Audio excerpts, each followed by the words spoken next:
know. So, as far as all that, man, I look at us winning the East, definitely going to win the East. I don't care what the Deadskin fans say, bust.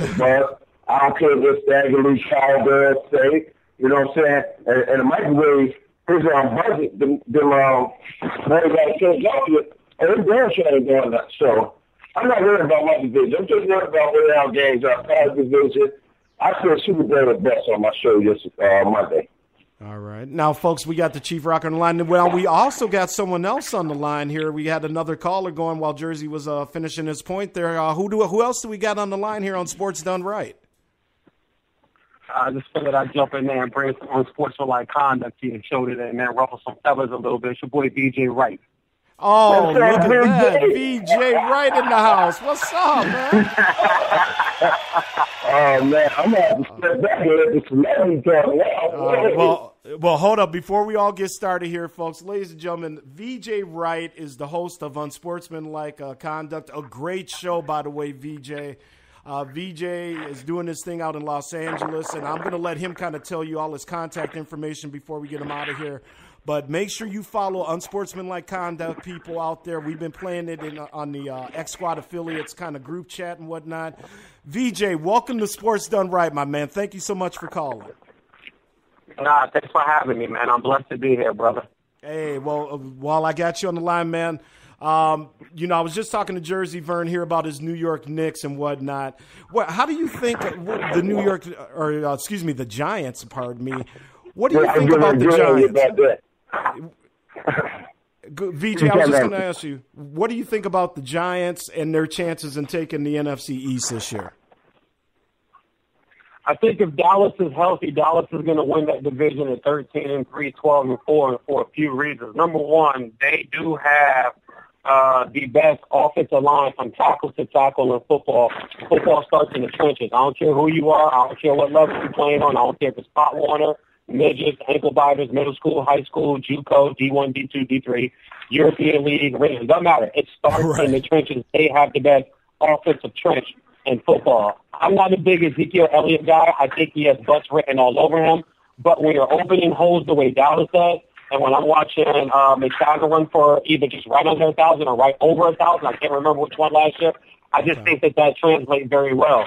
Romo doesn't miss a bunch of games, and his dad doesn't miss a bunch of games. Now, Dallas are going to have to win a few 35-31 games, a few 38-34 games. Right, yeah.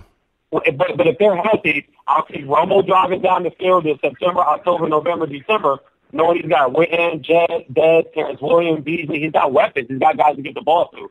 My thing I don't like about the Giants this offseason is the Giants, they went in draft. I didn't like their first-round draft pick at Quinn. I didn't like Eli Apple out of Ohio State. I think he's got butts written all over him. Lose the ball in coverage a little too much for my liking. I understand guys can get better at things like that, but I watch for raw ability when it comes to defensive backs when they come into the NFL. Okay, he doesn't have the best ball skills, but what's his feet work like? Does he get his hips open quick enough? Does he turn his shoulders quick enough? Is his eyes in the backfield a little too much?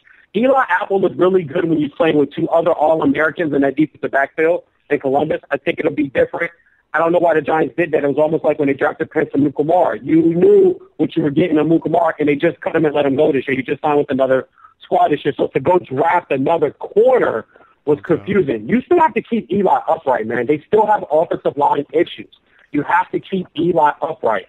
And sooner or later, I thought they needed to add something else to Odell Beckham Jr. because at some point you got to double that guy every time. So I don't know if I like them winning the division. I like Dallas if they're healthy. And you never know what you're going to get out of Washington. I'm not a believer in Washington. But I will say, if they can run the football, Kirk Cousins can go win you a football game. And, and we've seen that division, 8-8, 9-7 wins that division when guys are hurt. So, we'll see how it breaks down. All right, and folks, we got VeeJay on the line with us here. Now, I know the Cheif Rocka Jersey Vern is definitely chopping at the bit because VeeJay not only tore down his New York Giants, he tore down his Ohio State beloved Buckeyes. Right. So, Jersey, the floor is yours, my brother. Yeah, first and foremost, man, VeeJay, I understand what you're saying about the draft pick, but see, he don't have to come in right away because we have two corners. We have the guy we picked up from the Rams. I can't think of his name right now, but we have him playing one corner. And Janoris Jenkins from the Rams. Right, and then we got Corinthians. So he don't have to come. He's going to be a slot corner, man, until, he really get the system down. Once he get the system down, then he's going to be all right. I understand what you're saying about our offensive line, but Dallas' offensive line did not play that great last year. Matter of fact, the first game of the season, if the Giants had a pass rush, the game would have went down to the point where the coaching staff made a brain fart at the end of the game. You know what I'm saying? So, every time we play Dallas, we playing tough. That's the only team in our division we got to worry about next year, because I look at it like this. You said as far as ODB got some help. The cat from Oklahoma, Sterling, I can't remember the whole name, he came into OTB. Sterling Shepard. Right. He came in the OT. He went into the OT, the practices that we just had, right? He hadn't missed man pass. Eli is liking this cat. So what I'm looking at now is Cruz is going to get short. He's going to get less catches this year because this guy's going to push him and whatnot. They may even have to put Cruz to the outside, the other side of OD, because he's going to be good, man. The guy, I seen him in college. The guy's great. He's going, I wish I didn't have to go to work, man, because VeeJay got me all hyped, and I got to get to work, man. And, man, I wish I knew he was coming on tonight, bro, man, because, I like your show. I don't like it. I love your show, man. You're good people. Me and Dre talk about you Sunday when we did our show, man. Good people, bro. And now I'm going to give the floor to you, and I'm going to listen to you as I ride the work, man. But, listen.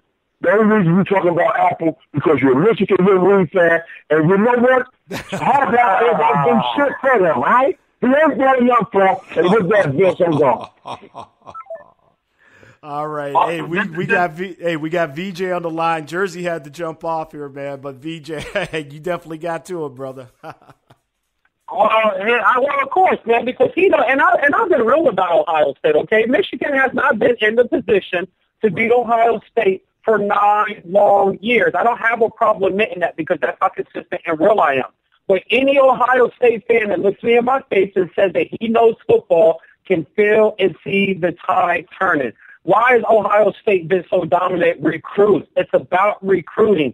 And one thing I'll admit about Urban Meyer, even though I do not like his tactics, I think he's full of it a lot of times. I think he puts up a front to the press. I think he knew a lot more what was going down in Florida. When you start to think about all those kids that came in that program that cannot stay out of trouble, the elephant in the room is Aaron Hernandez, who's facing a murder charge to life, and then is facing now a double murder that he supposedly committed on the drive-by shooting because a guy bumped him in a nightclub and they were talking about some of his business or whatever the case may be. Yeah. So when you start to think about the Pouncey brothers, Percy Harvin, Reggie Nelson, all those guys played under him. All those guys were guys that played there, and he all of a sudden didn't know nothing. But you had good old, the American great Wright, Hope, and Tim Tebow quarterback that got to cover a lot of that up. You're starting to see a lot of that kind of filter out at Ohio State. Now, I don't know what this girl has against Ezekiel Elliott or what's going on, but all I know is she's accusing him of hitting her. A lot of times we want to dismiss this stuff because that's what we're used to doing. But I caution people on that. It's not because he went to Ohio State. But character issues. Showing up to the draft with the crop top shirt on. Showing up. I told people right then and there, that's a character thing. You're already ready to show off, and you've done nothing in the NFL. I would say the same thing if it was a Texas kid, a Florida kid, a St. John's kid, a Michigan. I would have said the same thing. But because he's from Ohio State, people say, well, you're just, no. I'm saying it because that's the way I view it. But people see the tide turning. Harbaugh, like I said he did 2 years ago when he first got signed, is changing college football single-handedly, and there's no denying that. I agree with you. There's no denying that. Yeah, I agree with you 100%. I love the way that Coach Harbaugh is outside the box. And you know what? A lot of people get on him. He catches hell for a lot of this stuff, man. I think it's just pure jealousy, VeeJay. Harbaugh is trying to do something different in a conference that has been maligned here for, years compared to the SEC and even the Big 12 at times, man. And anything I went to the University of Minnesota, Golden Gopher. Football is what it is at my campus, but I love my conference. And anything that he can do to uplift us as the Big Ten, I'm down for, man. VeeJay, let me get this from you since we got you on the line, man. And this is definitely an unexpected pleasure. Why don't you tell the people out here listening to Sports Done Right? We got a lot of people listening. Tell them exactly who you are and where they can find you and, what you do, because you've done some work with ESPN and Fox Sports, and you know some players in the game. Oh, yeah. Well, I'll tell you where you can find me. First, if I go to spreaker.com, on the search box, just go to VeeJay Wright, and then all my episodes all pop up. I just, proudly myself in the last 4 months, I just cracked 11,000 listens. I'm not sure if that's a lot, but it's a lot for me because I've never had 11,000 listens before. And exactly. You can always find all my hardcore social opinions and my hardcore social sports opinions on Facebook under VeeJay Sports with a Z. Sports ends with a Z. And on Twitter, VeeJay Sports Talk and Comedy. I'm also a stand-up comedian. Who I am, though, man, is I'm just a guy. I'm just a humble, blue-collar dude, man, who feels like the world needs to stop being BS when it comes to sports talk.